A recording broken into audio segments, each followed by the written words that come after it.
پھپھو نے ڈاکٹر کے کان کے قریب جا کر کچھ کہا جو میں سن نہ سکی۔ ڈاکٹر نے سر ہلایا اور میری طرف دیکھ کر بولے، آئیے یہاں بیٹھ جائیے۔ میں صوفے پر بیٹھ گئی۔ اس نے میرا بلڈ پریشر چیک کیا اور کچھ اور سوالات کیے۔ پھر اس نے کہا، ایک انجیکشن لگانا ہے، خون کے ٹیسٹ سے پہلے ضروری ہے۔ میں نے بازو آگے کیا اور سوئی چبھی۔ پھر جیسے دنیا دھندلی ہونے لگی، چند سیکنڈ میں سب کچھ دھندلا بن گیا۔ آنکھ کھلی تو سر کے پیچھے شدید درد تھا۔ میرے ارد گرد سب کچھ ہل رہا تھا، جیسے زمین نہیں پانی کی چھاتی پر ہوں۔ آنکھوں کے سامنے لکڑی کی دیواریں، چھت پر لوہے کے کیل اور ایک بلب جو مدھم سا جھول رہا تھا۔ کمرے میں نمی کی بو تھی، بند ہوا کا گھٹن بھرا احساس۔ میں نے اٹھنے کی کوشش کی مگر جسم جیسے کسی نے نچوڑ دیا ہو۔ بازو پر سوئی کا نشان تھا، ہاتھوں میں کمزوری تھی اور سانس بھی مشکل سے آ رہی تھی۔ پاؤں سے جوتے غائب تھے اور پہنے ہوئے کپڑے بدل چکے تھے، ڈھیلے غیر مانوس، جیسے کسی ہسپتال یا قید خانے کا لباس ہو۔ کمرے میں کوئی کھڑکی نہیں تھی، صرف ایک چھوٹا سا روشن دان جہاں سے سمندر کی نیلاہٹ جھلکتی تھی۔ میں رینگتے ہوئے اس کے قریب پہنچی۔ نیچے پانی تھا، گہرا، خاموش اور نہ ختم ہونے والا۔ دور دور تک صرف نیلا رنگ اور کچھ چڑیوں کی آواز۔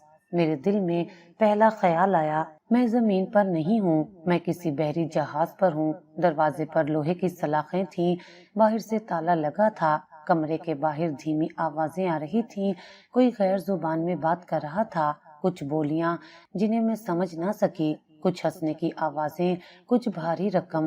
پھر اچانک دروازہ کھلا، ایک اجنبی عورت اندر آئی، درمیانی عمر، گندمی رنگ، گول سا چہرہ، ہاتھ میں ایک تھالی تھی جس میں 2 سلائس، تھوڑا سا پنیر اور ایک بوتل میں پانی تھا۔ اس نے مجھ سے نظریں نہیں ملائیں، بس تھالی میرے سامنے رکھ دی اور بولی، کھا لو۔ آواز میں کرختی تھی، میں کہاں ہوں؟ میں نے گھبرا کر پوچھا۔ اس نے کوئی جواب نہیں دیا۔ مجھے یہاں کیوں لایا گیا؟ وہ پلٹی اور جاتے جاتے صرف اتنا کہا، بہتر ہے سوال نہ کرو۔ دروازہ دوبارہ بند ہو گیا۔ اس کے ساتھ ہی ایک اور قفل کی آواز آئی۔ میں ٹرے کو گھورتی رہی مگر بھوک کا احساس کہیں غائب ہو چکا تھا۔ مجھے کچھ سمجھ نہیں آ رہا تھا، یہ کون لوگ ہیں؟ کہاں لے جا رہے ہیں مجھے؟ کیا بیچ دیا گیا ہے؟ اگلے چند گھنٹے سناٹے میں گزرے۔ میں دیوار سے لگ کر بیٹھی رہی، ذہن میں صرف دھند تھی۔ دن کب گزرا، رات کب آئی، اندازہ ہی نہیں ہوا۔ پھر کچھ دیر بعد باہر سے شور سنائی دیا، کوئی نئی لڑکی چیخ رہی تھی۔ میں دروازے کے قریب گئی تو آواز صاف سنائی دی، مجھے جانے دو، میں نے کچھ نہیں کیا، پلیز۔ اس کے بعد دھپ کی آواز آئی، جیسے کسی کو دھکا دیا گیا ہو۔ کچھ لمحے بعد چیخ بند ہو گئی۔ اگلے دن یا شاید رات کا وقت اندازہ نہیں تھا، 3 آدمی آئے، دروازہ کھولا۔ ان میں سے ایک لمبا اور سانولا تھا، دوسرے 2 کے ہاتھ میں کاغذ اور فائلیں تھیں۔ اٹھو، چلو ہمارے ساتھ۔ میں نے ہچکچا کر پوچھا، کہاں لے جا رہے ہو؟ بس چپ چاپ آ جاؤ، سوال کم کرو۔ انہوں نے میرا بازو پکڑ کر کھڑا کیا، میری ٹانگیں کانپ رہی تھیں مگر انہوں نے مجھے سہارا دینے کی بجائے گھسیٹتے ہوئے باہر نکالا۔ لمبا تنگ راہداری، زنگ آلود دیواریں اور چند قدم پر سلاخوں سے بند دروازے۔ راستے میں مجھے 4 اور لڑکیاں نظر آئیں، سب نوجوان، سب سہمی ہوئی، کوئی ہاتھ باندھے کھڑی تھی، کوئی آنکھیں بند کیے لیٹی ہوئی۔ مجھے ایک بڑے کمرے میں لے جایا گیا، وہاں کچھ میزیں تھیں، ایک کمپیوٹر اور 2 مرد جو میری فائل دیکھ رہے تھے، عمر 21 سال، شادی شدہ۔ ہاں، انہوں نے ایک دوسرے کی طرف دیکھا، پھر ایک نے دوسرے سے انگریزی میں کہا، مارکیٹ ویلیو ٹھیک ہے؟ میں کچھ نہ سمجھی، صرف وہ لفظ مارکیٹ ویلیو میرے دماغ میں اٹک گیا۔ انہوں نے مجھے دوبارہ میرے کمرے میں واپس چھوڑا۔ جاتے جاتے ان میں سے ایک نے دروازے پر موجود سلاخوں پر ہاتھ مار کر کہا، آج رات پہرا سخت ہوگا، تیار رہنا۔ تیار کس چیز کے لیے؟ میری آنکھوں سے آنسو نہیں نکل رہے تھے، جیسے جسم نے ہر احساس کو سن کر دیا ہو۔ میں بس بیٹھ گئی، ہاتھوں میں چہرہ چھپا کر۔ پھر مجھے وہ دن یاد آیا جب میں پھپھو کے ساتھ ہسپتال گئی تھی۔ تب شاید میری قسمت نہیں بدلی تھی بلکہ قیمت لگائی جا رہی تھی۔ پھر یاد آیا ان کا کہنا، یہ میری ذمہ داری ہے، یہ ان کی ذمہ داری تھی مجھے بیچ دینا۔ میرے سوال کا جواب اب سادہ تھا مگر اس سچ کا بوجھ بہت بھاری تھا۔ ہاں مجھے بیچا گیا تھا۔ کمرے کے باہر قدموں کی آہٹ سنائی دی۔ یہ معمول بن چکا تھا، دن میں 2 یا 3 بار کوئی آتا، پانی یا روٹی پھینک کر چلا جاتا، مگر آج قدموں کی رفتار مختلف تھی، جیسے کوئی جلدی میں ہو۔ دروازہ کھلا اور 3 آدمی اندر داخل ہوئے۔ ان میں سے ایک وہی تھا جو پچھلے دن فائلیں دیکھ رہا تھا، باقی 2 کے چہرے نئے تھے۔ ایک نے خاموشی سے میری طرف ایک لفافہ بڑھایا، پھر تینوں بنا کچھ کہے واپس مڑ گئے۔ دروازہ بند ہوا، میں نے لفافہ ہاتھ میں لیا، انگلیوں سے کھولا۔ اندر ایک فولڈ شدہ خط تھا، نیلے قلم سے لکھا ہوا۔ جیسے جیسے میں پڑھتی گئی، آنکھیں کاغذ پر جم گئیں، مگر حروف دل پر پرچھائیاں بن کر اترتے رہے۔ السلام علیکم، مجھے معلوم ہے تم یہ پڑھ کر صدمے میں آ جاؤ گی، مگر میرے پاس تم سے کچھ چھپانے کو اب کچھ نہیں، تمہیں سب سچ جاننا چاہیے۔ میری ماں، تمہاری پھپھو کی طبیعت لندن میں بہت خراب تھی، علاج کے لیے بہت پیسے درکار تھے، اتنے کہ میرے بس سے باہر۔ میں نے آنکھیں بند کی، دل چاہ کے پڑھنا بند کر دوں، لیکن ہاتھ نہ رکا۔ یہ وہ وقت تھا جب ہمیں ایک موقع دیا گیا، ایک ایسا راستہ جس سے ہمیں پیسے بھی ملتے اور تمہارا نام بھی چھپ جاتا۔ ماں نے کہا کہ تم بہترین ہو، شریف ہو، اور سب سے بڑھ کر تمہارا کوئی پوچھنے والا نہیں۔ میری انگلیاں کانپنے لگیں، لفظ اب بھی پڑھنے جا رہی تھی، لیکن جیسے ہاتھ انکار کر رہے تھے۔ میں نے تمہیں بیچ دیا، یہ لکھنا آسان نہیں، لیکن حقیقت یہی ہے۔ میں نے طلاق نامہ دستخط کر کے روانہ کر دیا ہے، تم اب آزاد ہو، اس قید میں تمہیں دوبارہ کوئی نہیں پہنچائے گا۔ تمہاری قیمت لگی اور بہت اچھی لگی۔ یہ جملہ آخری قطرہ تھا، بس شکریہ کہنا تھا۔ تم نے میری ماں کی جان بچا لی۔ تمہیں شاید نفرت ہوگی مجھ سے، مگر مجھے تم سے کبھی محبت نہیں ہوئی۔ تم صرف ایک حل تھی، ایک سودا۔ خط میرے ہاتھ سے چھوٹ کر زمین پر گر گیا۔ میں دیر تک دیوار سے ٹیک لگائی بیٹھی رہی۔ باہر سمندر کی آواز آ رہی تھی، جیسے وہی میرے حال پر ماتم کر رہا ہو۔ کمرے کی ہوا کچھ بھاری ہو گئی تھی، روشن دان سے آنے والی روشنی بھی مدھم ہو چکی تھی۔ وہ خط جو میرے ہاتھ میں دیا گیا تھا، وہ ایک رسید تھا، میری بربادی کی قانونی رسید۔ رات گئے، کسی نے دروازے پر دستک دی، میں نے کوئی جواب نہیں دیا۔ پھر دروازہ کھلا، ایک لڑکی اندر داخل ہوئی، شکل سے بنگالی لگتی تھی، بال الجھے ہوئے، کپڑے بوسیدہ۔ تم کو بھی خط دیا؟ اس نے پوچھا۔ میں نے سر ہلا دیا۔ میرے شوہر نے تو ویڈیو بھیجا تھا، اس میں وہ ہنس رہا تھا، کہہ رہا تھا بچپن کی دوستی کا قرض اتارا ہے تجھے بیچ کر، اپنا وعدہ پورا کیا ہے۔ وہ ہنسنے لگی، بے آواز، جیسے ہنسی نہیں، پاگل پن ہو۔ میں نے اس سے پوچھا یہ سب کب تک چلے گا؟ وہ بولی جب تک ہم بکنے کے قابل ہیں، پھر ہمیں پھینک دیا جائے گا۔ اگلے دن 3 لڑکیوں کو لے جایا گیا۔ ایک لڑکی نے مزاحمت کی تو اس کے منہ پر چپیٹ پڑی، اسے گھسیٹ کر لے جایا گیا۔ باقی سب ساکت بیٹھے رہے، جیسے ہر کسی کو اپنی باری کا انتظار ہو۔ دوپہر کے وقت دروازے کے نیچے سے ایک نئی چپل پھینکی گئی، اس پر میرا نام مارکر سے لکھا گیا تھا، فاطمہ، یونٹ 4۔ میں نے چپل نہیں پہنی، مجھے صرف اپنا نام دیکھ کر لگ رہا تھا کہ اب میں کوئی شخص نہیں، صرف ایک یونٹ ہوں۔ شام کو ایک مرد آیا، سفید وردی میں، ہاتھ میں فائل۔ اس نے کہا تیاری رکھو، کل صبح تمہیں شفٹ کرنا ہے، کہاں؟ جو جگہ تمہاری قیمت کے مطابق مناسب ہو۔ پھر وہ چلا گیا۔ صبح ہونے سے پہلے ہی مجھے جگا دیا گیا۔ 2 مرد کمرے میں آئے، ایک نے ہاتھ میں وردی جیسا لباس تھاما ہوا تھا، دوسرا چھوٹا سا بیگ۔ انہوں نے کہا یہ پہن لو، کوئی سوال نہیں۔ میرے سامنے دروازے پر کھڑے ہو گئے، جیسے اگر میں انکار کروں تو زبردستی کریں گے۔ میں نے خاموشی سے وہ خاکی لباس پہن لیا، سر پر سکارف دیا گیا جو آدھا چہرہ ڈھانپتا تھا۔ بیگ میں میرے وہی پرانے کپڑے تھے جو شاید پہلے دن تبدیل کیے گئے تھے، ایک کونے میں دبے ہوئے، جیسے میرا ماضی اب ایک بوجھ ہو۔ کچھ ہی دیر بعد مجھے کشتی میں بٹھایا گیا، 3 اور لڑکیاں ساتھ تھیں، سب چپ۔ کشتی کچھ گھنٹے چلی، پھر ایک بندرگاہ پر اتاری گئی۔ وہاں پہلے سے ایک وین موجود تھی، دبئی کی سڑکوں پر چلتی ہوئی، کھڑکی سے باہر دیکھنے کی اجازت نہیں تھی۔ وین میں پردے تھے، ایک اور عورت جو بار بار کہتی تھی خاموش رہو، یہاں کوئی سوال نہیں کرتا۔ کئی گھنٹوں بعد وین ایک بڑی عمارت کے سامنے رکی، باہر سے عام ہوٹل لگتا تھا مگر اندر ایک اور ہی دنیا تھی۔ سرخ قالین، شیشے کی لفٹ، چمکتے فرش اور استقبالیہ پر 3 مختلف زبانیں بولنے والے لوگ۔ ہمیں پیچھے کے دروازے سے اوپر لے جایا گیا، ایک تنگ راہداری جہاں دروازوں پر نمبر لکھے تھے لیکن کوئی نام نہیں۔ مجھے کمرہ نمبر 408 دیا گیا۔ کمرہ صاف تھا لیکن بے رنگ، ایک بیڈ، ایک کرسی، ایک الماری، دیوار پر ایک کیمرہ نصب تھا بالکل چھت کے کونے میں۔ یہ کیا ہے؟ میں نے دروازہ بند کرنے والے آدمی سے پوچھا۔ سیکیورٹی ہے، یہاں ہر چیز کی مانیٹرنگ ہوتی ہے۔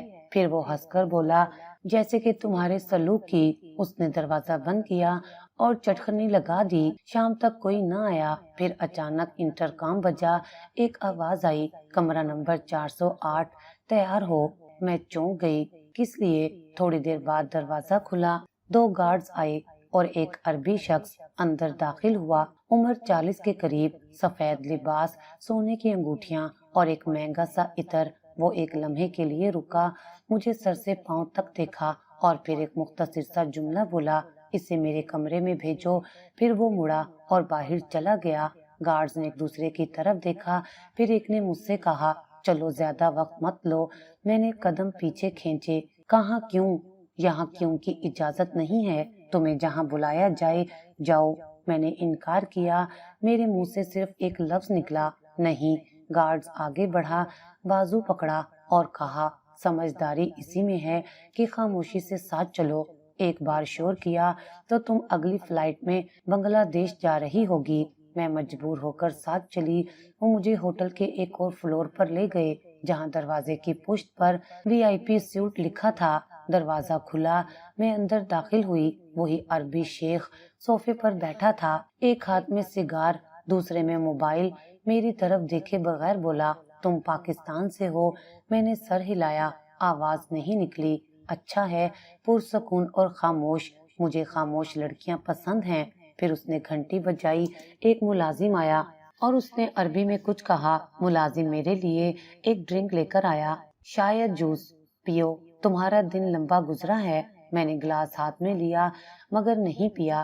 شیخ نے ہنستے ہوئے کہا، پہلی بار ہے، کوئی بات نہیں، تمہیں عادت ہو جائے گی۔ میں نے اس لمحے صرف ایک کام کیا، گلاس زمین پر پھینک دیا۔ میں کوئی چیز نہیں ہوں جسے عادت بنا لیا جائے۔ شیخ کھڑا ہوا اور گارڈز کو بلایا، اسے نیچے واپس لے جاؤ، ابھی تیار نہیں ہے۔ مجھے دوبارہ کمرہ نمبر 408 میں واپس لایا گیا اور دروازہ بند کر دیا گیا۔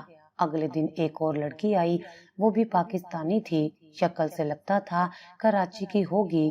ہم نے کچھ دیر خاموشی میں وقت گزارا، پھر وہ بولی، یہاں رہنا ہے تو سمجھوتا کرنا پڑے گا۔ جس نے منہ کھولا وہ اگلے جہاز میں ہوتی ہے، پتہ بھی نہیں چلتا کہاں گئی۔ میں نے پوچھا، کوئی بچا ہے یہاں سے؟ شاید کوئی، سنا ہے ایک لڑکی دبئی پولیس تک پہنچ گئی تھی مگر اس کے بعد وہی پولیس والے غائب کر دیے گئے۔ ہم نے کھڑکی سے باہر دیکھا، نیچے ایک سوئمنگ پول تھا اور کچھ لڑکیاں تیراکی کر رہی تھیں، وہی یونیفارم میں، وہی بے جان چہروں کے ساتھ۔ یہ ہوٹل نہیں، بازار ہے، یہاں سب کچھ بکتا ہے، بس قیمت طے ہونا باقی ہوتی ہے، وہ لڑکی بولی اور پھر خاموش ہو گئی۔ رات کو دروازے کے نیچے ایک پرچی پھینکی گئی، اس پر لکھا تھا، تمہارا اگلا گاہک 8 بجے پہنچے گا، تیار رہو۔ میں نے پرچی کو دیکھا اور دل ہی دل میں ایک فیصلہ کیا، میں یہاں رہوں یا نہ رہوں، لیکن جو کچھ میرے ساتھ ہوا وہ میں کسی اور کے ساتھ ہونے نہیں دوں گی۔ اور شاید یہ اندھیرے ہمیشہ نہیں رہتے۔ اس دن ہوٹل میں غیر معمولی ہلچل تھی، عملہ تیزی سے ادھر ادھر بھاگ رہا تھا، دیواروں پر لگی لائٹیں صاف کی جا رہی تھیں، لابی میں نئے پھول لگائے جا رہے تھے۔ کمرے کے باہر ایک گارڈ نے آ کر صرف اتنا کہا، آج کوئی خاص مہمان آ رہا ہے، سب الرٹ رہو۔ میں نے خود سے سوال کیا، خاص مہمان کا ہم سے کیا لینا دینا؟ لیکن سوال پوچھنے کا اب کوئی فائدہ نہیں رہا تھا۔ شام کو دروازہ کھلا، ایک نیا لباس لایا گیا، سفید اور نیلا، نفیس لیکن سادہ۔ اس کے ساتھ ایک نوٹ تھا، یہ پہنو، آج تمہیں نیچے بلایا جا سکتا ہے۔ میں نے لباس وہیں رکھ دیا، کسی نوٹ یا حکم کی اب میرے لیے کوئی اہمیت نہیں تھی، میں وہی پہنے رہی جو تن پر تھا۔ 8 بجے کے قریب انٹرکام بجا،